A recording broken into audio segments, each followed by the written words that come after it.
queda como evidencia para los dos, ¿no? Para ustedes y para mí. ¿Ya? Alguien más que me escribió en el chat. Em, la Sinaí me está haciendo una pregunta que es como de cajón. Sinaí, hola, buenas tardes. Sí, todas las tareas de Classroom, en el caso de diferenciado, todas las tareas de diferenciado son notas directas al libro. Lo dije en marzo, abril, mayo, junio, julio, agosto, septiembre, octubre, y ahora en noviembre, ¿cierto? También les voy a decir todas las notas de diferenciado que están en clase, todas las tareas de Classroom, y fíjense que hay tareas que son súper largas y otras que son súper cortas. Todas valen lo mismo, todas son tareas con notas. Y tienen que tener 4 notas en el primer semestre para cerrar el primer semestre, los que están pendientes todavía del primer semestre, y 4 notas por lo menos en el segundo semestre, ¿cierto? Para que vayan teniendo en cuenta que al final de cuentas, al final del día, ¿cierto? Al final del año deben tener 8 notas, primero y segundo semestre sumados, ¿cierto? 8 notas para sacar el promedio final del año, porque es un trabajo de proceso, un trabajo, ¿cierto? Que va mostrando un avance, ¿se entiende? Entonces, y ojo, porque nos quedan todavía un par de tareas. Ojo, y ojo. Así que también pueden. Ahora, evidentemente, eso es lo que los niños de cuarto medio ya están preguntando. Por ejemplo, hay una compañera que tiene 5 7, no sé, pues, estoy inventando. Ya, deja acordarme el caso más para que se quede puntual. Ya, tiene 4 7 y un 4. ¿Cachai? Entonces, como la misma tónica, yo le digo, son 4 notas lo que yo necesito para cerrar el semestre. Obviamente, si tiene 4 7 y un 4, el 4 se lo dejo aparte, ¿cierto? Se lo borro porque no significa, ¿cierto? Nada para ella, porque ya le perjudicaría, ¿cierto? Le bajaría el promedio general y le saqué el promedio con los 7. Entonces, tomé mi calculadora, sumé 7 más 7 más 7 más 7, lo dividí en 4 y me dio promedio 6,5. No, no, me dio promedio 7, obvio. Y eso obviamente está muy contenta la persona porque evidentemente eso le beneficia para su NEM, para lo que ella quiere estudiar, becas y todas esas cosas. O sea, ustedes deberían estar pensando en grande y decir, ¿cierto? Oh, el profe me está dando una tremenda oportunidad, voy a tomarla, voy a aprovecharla, ¿cierto? Voy a hacer todas las tareas y si tengo alguna mala, evidentemente el profe va a ser criterioso y me va a decir, ¿sabes que esa tarea muy mala que tiene? No se la voy a considerar, le voy a sumar solamente las tareas muy buenas para que tenga un buen, bonito y hermoso promedio. Y el viejito más pero, ¿cierto? Se porte a la altura. Esa es la idea. Ok. Participación y argumentación en democracia, ya lo saben, de eso se trata esto. Clase, ¿cierto?, de diferenciado de lenguaje, terceros medios 2021, número, la clase, ¿cierto?, 33, correspondiente hoy día lunes 22, perdón, 22 de noviembre. ¿Ya? 22 de noviembre ya, o sea, prácticamente se fue todo el año. Voy a echar un poquito de alcoholcito. Listo. Avancemos. La actividad entonces que veamos distintos ejemplos de voces públicas, o sea, ejemplos de las personas que podrían ser o encarnar, ¿cierto?, la idea de ser una voz pública, para comprender el concepto, validar los aportes que puedan hacer, ¿cierto?, el alcance y, por supuesto, los argumentos que puedan emplear en sus presentaciones, sus discursos, qué sé yo. El propósito es que podamos comprender el concepto de voz pública mediante una guía de trabajo que, más que una guía de trabajo, va a ser un análisis, ¿cierto?, consensuado, un poco dirigido, para que ustedes puedan aplicar un criterio crítico, una voz crítica, ¿cierto? Un análisis crítico específicamente a este tipo de situaciones de enunciación. Entonces, el objetivo de aprendizaje es el número 6, que tiene que ver con evaluar críticamente argumentaciones surgidas en los distintos ámbitos de la sociedad, enfocándose en los alcances que tienen en la comunidad, su pertinencia al tema analizado, ya lo saben, propósito perseguido, legitimidad de las evidencias propuestas y las relaciones lógicas establecidas, es decir, las leyes de paso. No sé si se acuerdan, si se acuerdan que en el año 2000 parece que la gente no se acuerda de esto, por los resultados de las votaciones de ayer.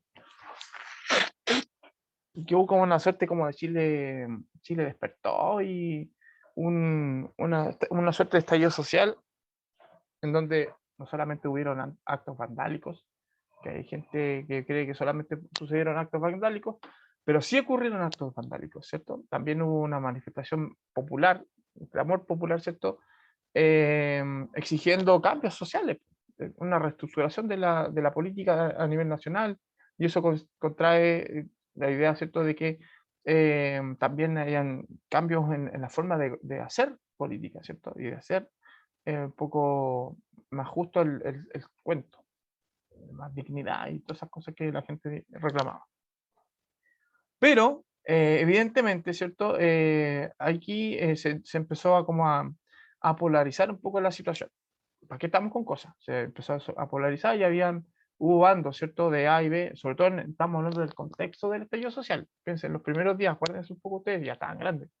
Que habían gente, ¿cierto? Que saqueando, habían ciertos actos de barricadas, ¿cierto? En la calle, enfrentamientos con la policía.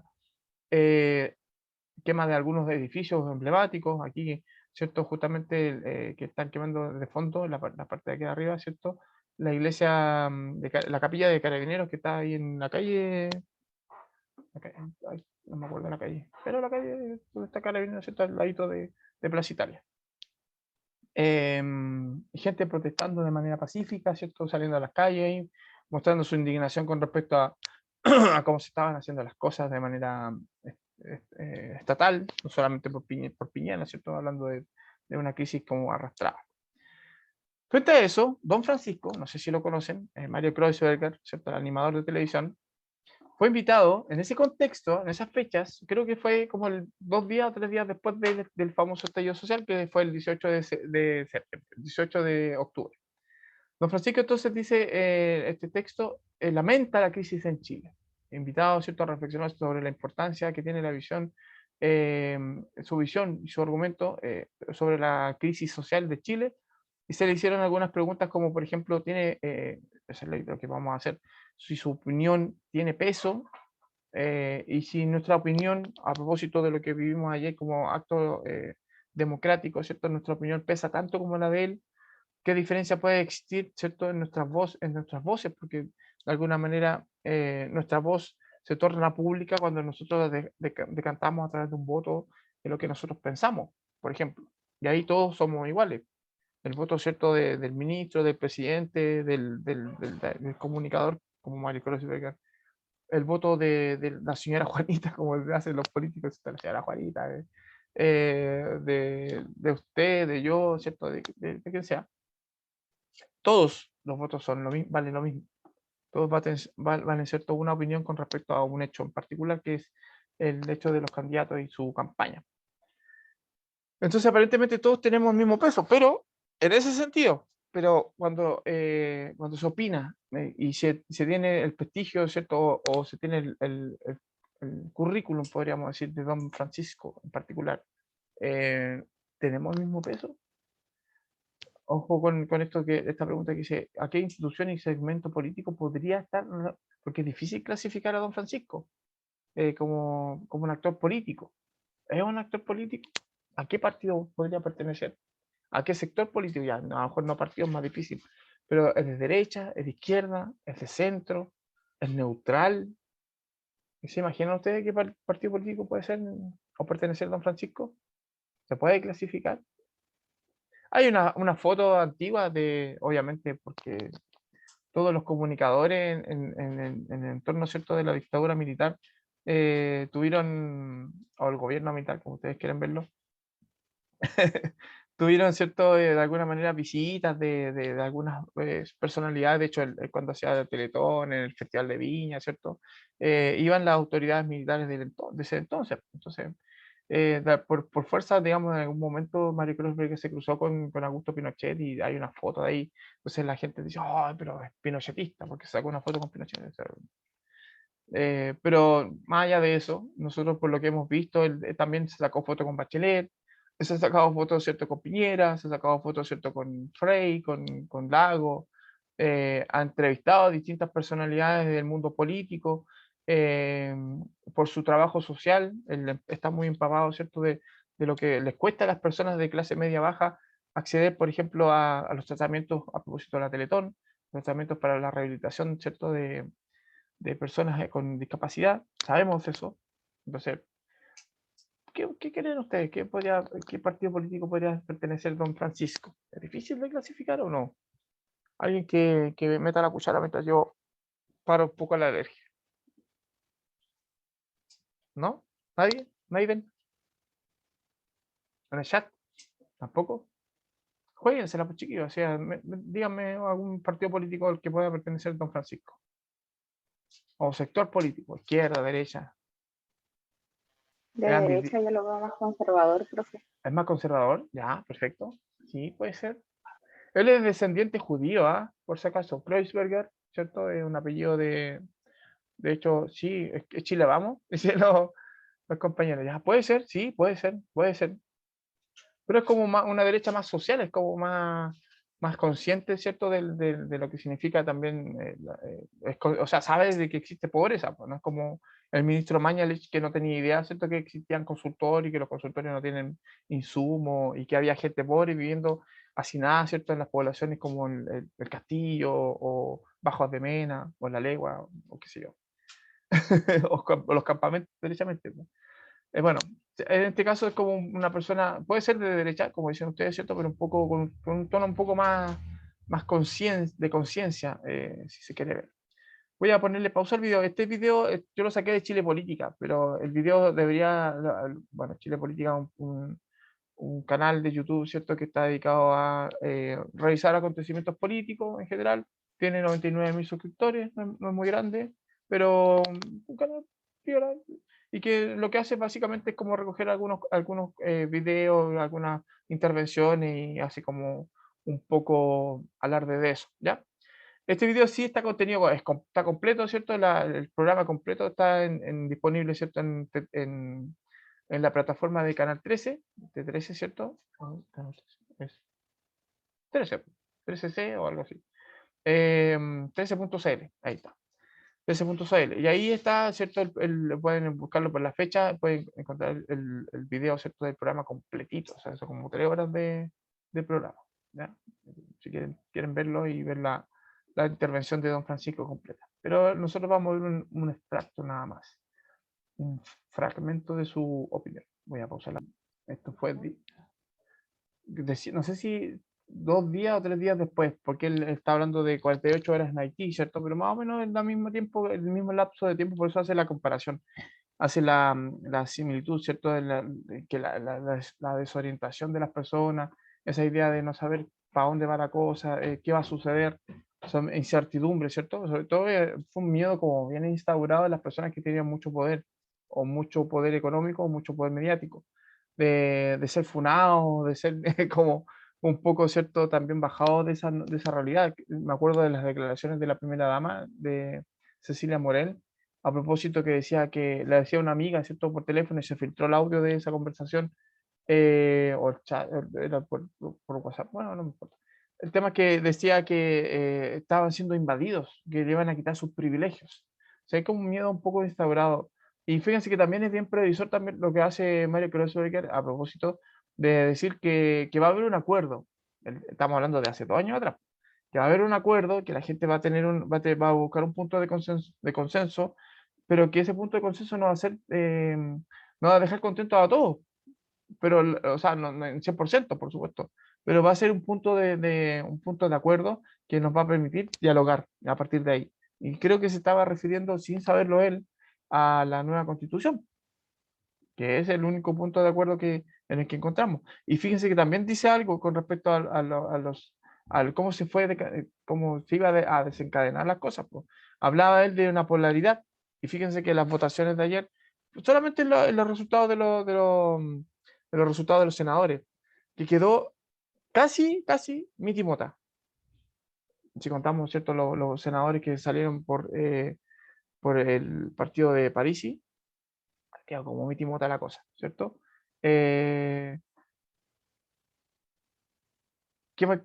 tenemos un acuerdo, tenemos un Chile polarizado, un Chile dividido, ¿cierto? Que sería en este caso izquierda y derecha, básicamente eso. Eh, Tenemos unas elecciones presidenciales que salieron bastante ronchas con respecto, ¿cierto?, a la cantidad de votos que se puedan estar repartiendo entre uno y otro, más o menos la mitad de las personas nuevamente salió a votar del padrón electoral, que es de 15 millones. Entonces, como que Mary Kreuzberger, a 2 años, ¿cierto?, de esta nota periodística, anticipó. Entonces, como voz pública, a propósito de la pregunta, esto, bueno, esta es una protesta en Estados Unidos, ¿se entiende, cierto? A propósito de los inmigrantes y qué sé yo. Como voz pública, decimos que Mary Klobuchar como que recoge un poco, porque él dice, yo soy comunicador, trabajo buscando consensos, uniendo voluntades, dice él, ¿cierto? Ese es su trabajo. Entonces, claro, más allá de representar un partido político, un sector político en particular, dada su condición de súper rico, ¿cierto? Y de súper poderoso, mediáticamente hablando, eh, de ser influencer en muchos aspectos, ¿cierto? También porque nos llama a depositar plata para Teletón, mueve, ¿cierto? Las voluntades empresariales para que donen, para que muevan, ¿cierto? Pongan un poco más de lucas, qué sé yo, cuando estamos en no logrando la meta, etcétera, etcétera. Sí, claro, él trabaja en eso, esa es su pega, pero se transforma inmediatamente en una voz popular, una voz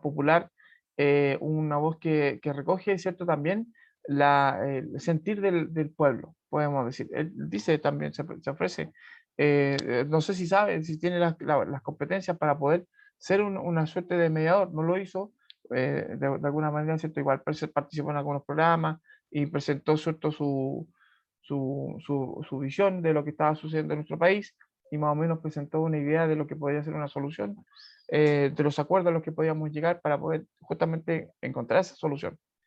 Bueno, la expresión Vox Populi o Vox Dei, ¿cierto?, que en latín significa literalmente la voz del pueblo, es la voz de Dios, a propósito de escuchar el clamor popular, ¿cierto?, la opinión popular de la gente ordinaria, común y corriente, revelada a través, ¿cierto?, o que revela la voluntad de Dios y que debe obedecerse. Es como un mandato, ¿cierto? Los que son cristianos creen justamente en eso, que es como el sentido común, ¿cierto? Si el sentido común de la gente, todo lo que siente la gente, lo que piensa y expresa la gente derechamente en relación a un hecho, debe ser considerado, ¿cierto? Como algo correcto, algo, algo considerable, por lo menos debe ser considerable. Los políticos, por ejemplo, que dicen, no, nosotros no gobernamos escuchando las redes sociales, porque las redes sociales dicen cosas pero no dicen la verdad. Eh, eh, yo tendría un poquito de cuidado con respecto a eso, porque en las redes sociales también se puede, de hecho, si la superinteligencia de nuestro país que existe pudiera haber estudiado un poco justamente el comportamiento de las redes sociales antes del estallido social, a lo mejor podrían haber evitado un par de ciertos de hechos delictivos que ocurrieron en ese entonces, por ejemplo. A lo mejor no se podía haber encadenado o maniatado, ¿cierto? El clamor popular de pedir un cambio social, ¿cierto? Pero sí, por lo menos los hechos vandálicos que empañaron ese clamor popular, por ejemplo. Entonces sí, hay que poner atento, hay estar atento, ¿cierto? Hay que estar atento, evidentemente, ¿cierto? A lo que la gente dice, a lo que se manifiesta. Vean las votaciones, que hoy salió, por ejemplo, José Antonio Cast con mayoría, no mayoría absoluta, 28%, 29%, pero también salió con mayoría Fabiola Campillay, mayoría para senadora, ¿o no? Para senadora, parece, sí, sí, con la candidata más votada a nivel nacional. O sea, eso no les dice algo a ustedes. Parisi, porque que ni siquiera estaba aquí en Chile, ni siquiera participó en las encuestas, o sea, perdón, en los debates, que bueno, no hizo puerta a puerta, se entiende, ¿cierto? Y que su cierre de campaña fue cerrando sesión de Windows. Pero bueno, eh, obtuvo un respetable 17%, más que Proboste, más que Sichel, más que Meo, ¿cierto? Y mucho más que, evidentemente, ¿cierto? Que Artes. Entonces, claro, ahí hay que tener atención, hay que poner atención qué es lo que la gente está votando, qué es lo cómo está eligiendo, a quién está eligiendo y por qué. Eso podría ser considerado, los que son cientistas políticos seguramente van a tener alguna idea, una noción de qué es lo que está pasando. ¿Por qué se vota tan dicotómicamente, ¿cierto? Tan polarizadamente? Elegimos un presidente de extrema derecha, ¿cierto? Y elegimos una representante, senatorialmente hablando, todo lo contrario, o sea, totalmente bipolar en la votación. O sea, ¿qué está pasando? Algo está pasando en nuestro país, en la mente de las personas. Bueno, ese es análisis, pero es la voz del pueblo y eso es lo que importa. Ahora, esta voz del pueblo tiene ciertos representantes o personas que se arrogan esa representación. Aquí voy a poner dos ejemplos. Uno que es Juan Manuel Santa Cruz, campaña, nombrado, ¿cierto?, hace poco director nacional del CENSE, ¿cierto? Aquí tenemos, fíjense que igual importante lo que voy a decir. Está la foto del presidente, ¿cierto? Sebastián Piñera, Echeñique, atrás, porque él es, el presidente, ¿cierto? Es quien lo nombra a Juan Manuel Santa Cruz, director nacional del CENSE. Es un nombramiento del presidente. Ahora, el criterio del presidente para nombrar a este muchacho, ¿cierto? A este joven, digo muchacho porque es más joven que yo, a este señor para el cargo de director nacional del CENSE es un criterio, entendiendo, ¿cierto?, las competencias que tiene don Juan, ¿cierto? Don Juan Manuel, para desempeñar este cargo, su currículum, qué sé yo, por eso lo nombra. O sea, él dice, presidente, este muchacho, ¿cierto?, porque es más joven que él, tiene las competencias para ser el director del CENSE, ser el líder, ser la voz pública, ¿cierto?, de esta institución.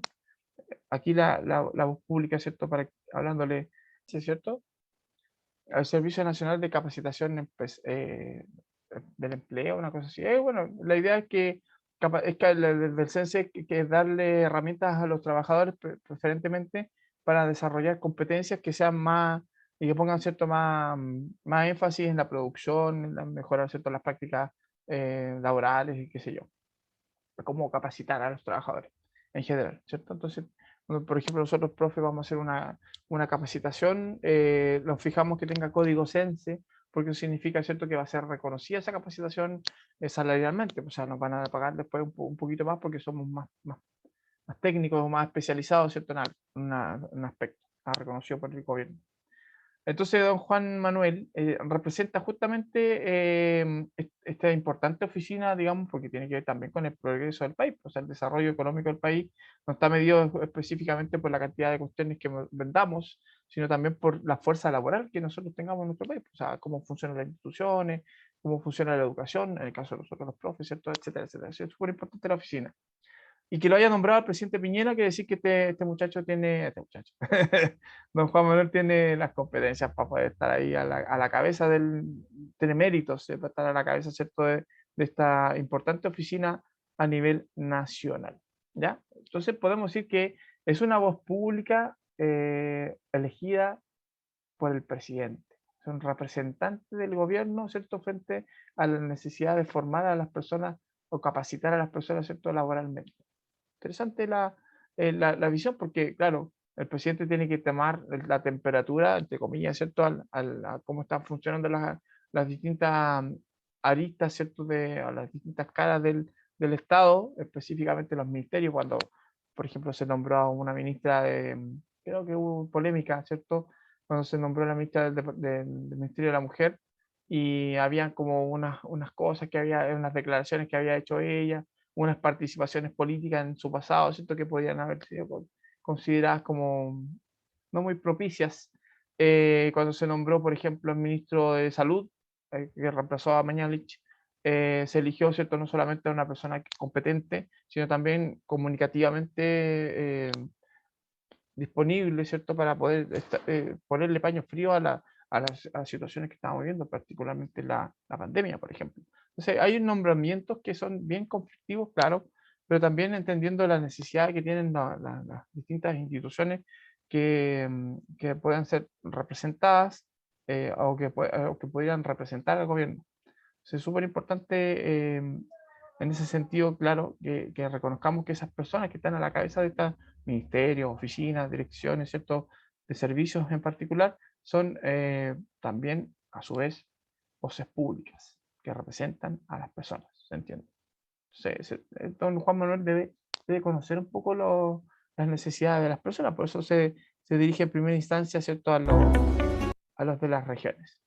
Y aquí otra voz pública, que es bastante interesante porque fue ganando notoriedad, don José Manza, cierto astrónomo, fue ganando notoriedad a propósito de sus intervenciones, sobre todo a la hora de explicar un poco el fenómeno del eclipse y qué sé yo, fenómenos astronómicos particulares a los que él fue invitado, ¿cierto?, a los distintos programas de televisión matinales preferentemente, y que de a poquito como que fue ganando como fama, por así decirlo, ¿cierto? Es la voz, podríamos decir, de la ciencia acercándose a la gente común y corriente, a la gente de a pie, al ciudadano promedio, ¿cierto?